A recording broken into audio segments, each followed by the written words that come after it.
Hello welcome back to my channel. ഇന്ന് ഞാൻ വന്നിട്ടുള്ളത് 2 റിഫ്രഷിംഗ് ഡ്രിങ്ക്സിൻ്റെ റെസിപ്പി ആയിട്ടാണ്. കുക്കുംബർ കൊണ്ട് ഉണ്ടാക്കാൻ പറ്റുന്ന 2 നല്ല ടേസ്റ്റി റെസിപ്പി ആയിട്ടാണ്. പിന്നെ അതുപോലെ തന്നെ നമുക്കിപ്പോൾ ഈ ചൂടുകാലം ആയതുകൊണ്ടും അതുപോലെ നോമ്പ് തുറക്കുന്ന സമയത്തൊക്കെ കുടിക്കാൻ പറ്റിയ നല്ലൊരു ഡ്രിങ്കാണിത്. അപ്പോൾ നമുക്കിത് എങ്ങനെ ഉണ്ടാക്കാൻ നോക്കാം. അപ്പോൾ ഇതിനായിട്ട് എടുത്തിട്ടുള്ളത് ഒരു വലിയ കുക്കുംബറാണ്. പിന്നെ അതിലേക്ക് 1/2 ഗ്ലാസ് പാല് കട്ടിയാക്കിയത്, ഒരു വലിയ കുക്കുംബറിന് 1/2 ഗ്ലാസ് പാലാണ് കേട്ടോ വേണ്ടത്. പിന്നെ ആവശ്യത്തിന് പഞ്ചസാര. ഇതൊക്കെ നമുക്കിനി മിക്സിയിലോട്ട് ഇട്ട് കൊടുക്കാം.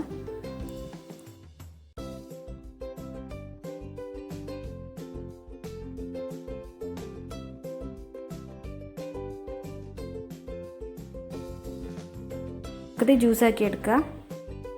അപ്പോൾ നമ്മൾ ആദ്യത്തെ ഡ്രിങ്ക് റെഡി ആയിട്ടുണ്ട്. ഇതിലേക്ക് നല്ല തണുത്ത പാൽക്കട്ടയും കുക്കുംബറും കൂടി വരുമ്പോൾ നല്ലൊരു ടേസ്റ്റാണ്. ഇതിൽ വേറെ വെള്ളം ഒഴിച്ചു കൊടുക്കേണ്ട ആവശ്യമില്ല കേട്ടോ. അപ്പോൾ നല്ല ടേസ്റ്റുള്ളതാണ്. എല്ലാവരും ഉണ്ടാക്കി വെക്കുക. അപ്പം ഇനി നമുക്ക് അടുത്ത ഡ്രിങ്ക് നോക്കാം. ഇതിന് വേണ്ടിയിട്ട് നമ്മൾ എടുത്തിട്ടുള്ളത് ഒരു വലിയ കുക്കുംബർ തന്നെയാണ്. ഒരു കുക്കുംബർ, പിന്നെ അതിലേക്ക് ഒരു ചെറിയ കഷ്ണം ഇഞ്ചി, അധികം വലുപ്പം വേണ്ട, ചെറിയൊരു കഷ്ണം ഇഞ്ചി.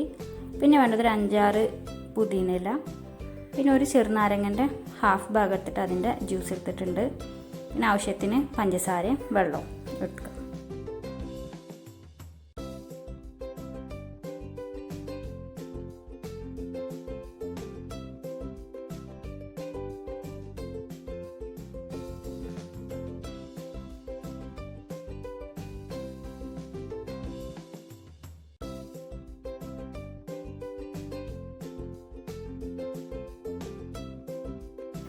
ഇനി ഇതെല്ലാം കൂടി ബ്ലെൻഡ് ചെയ്തെടുക്കുക. അപ്പോൾ നമ്മൾ ജ്യൂസാക്കി എടുത്തു. ഇനി ഇതൊന്ന് അരിച്ചെടുക്കുക. ഈ ജ്യൂസിൽ നമ്മൾ ഇഞ്ചി അതുപോലെ ലെമണും പിന്നെ പുതിനയിലൊക്കെ ഇട്ട കാരണം നല്ലൊരു ടേസ്റ്റാണ്. എല്ലാത്തിൻ്റെയും കൂടി ഫ്ലേവറുള്ള കാരണം നല്ലൊരു ടേസ്റ്റാണ്. അപ്പോൾ എന്തായാലും എല്ലാവർക്കും ഇഷ്ടമാവും. നിങ്ങളൊന്ന് ചെയ്ത് നോക്കുക. 2 ഡ്രിങ്ക്സും നല്ലതാണ്.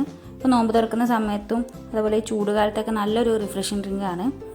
അപ്പോൾ നിങ്ങൾക്ക് ഇഷ്ടമാണെങ്കിൽ വീഡിയോ ലൈക്ക് ചെയ്യുക, ഷെയർ ചെയ്യുക, കമൻറ്റ് ചെയ്യുക, പിന്നെ ചാനൽ സബ്സ്ക്രൈബും ചെയ്യുക. അപ്പോൾ നമുക്ക് അടുത്ത വീഡിയോ ആയിട്ട് കാണാം.